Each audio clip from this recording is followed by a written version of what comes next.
கரூர் மாவட்டம் வேலுசாமிபுரத்தில் தமிழக வெற்றி கழகம் சார்பில் விஜயின் மக்கள் சந்திப்பு பிரச்சார பயணமானது செப்டம்பர் 27 அன்று நடைபெற்றிருக்கு. இந்நிகழ்வில் ஏராளமான பொதுமக்கள் மற்றும் தொண்டர்கள் கூடியிருந்திருக்காங்க. அப்போது எதிர்பாராத விதமாக தான் ஏற்பட்ட கூட்ட நெரிசல்ல சிக்கி பலரும் காயமடைஞ்சு மயங்கியும் விழுந்திருக்காங்க.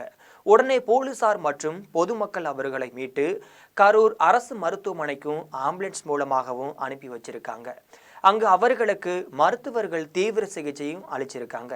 ஆனால் சிகிச்சை பலனின்றி 2 வயது குழந்தை உட்பட 40 பேர் அடுத்தடுத்து உயிரிழந்த சம்பவம் அந்த பகுதியில் பெரும் பரபரப்பையும் ஏற்படுத்தி இருந்துச்சு.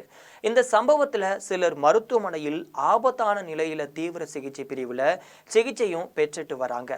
உயிரிழந்த 40 பேர்ல 27 பேர் கரூர் மாவட்டத்தை சேர்ந்தவர்கள் என்றும் 2 பேர் திருப்பூர் மாவட்டத்தையும் 2 பேர் ஈரோடு மாவட்டத்திலும் 2 திண்டுக்கல் மாவட்டத்தையும் 1 சேலம் மாவட்டத்தையும் சேர்ந்தவர்கள் ஆவார்கள் என்று சொல்லப்படுது.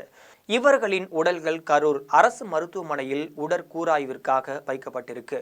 இதைத் தொடர்ந்துதான் அவர்களின் உடலுக்கு முதலமைச்சர் மு.க.ஸ்டாலின் உட்பட அரசியல் கட்சி தலைவர்கள் மாலை அணிவித்தும் அஞ்சலியும் செலுத்திட்டு வராங்க.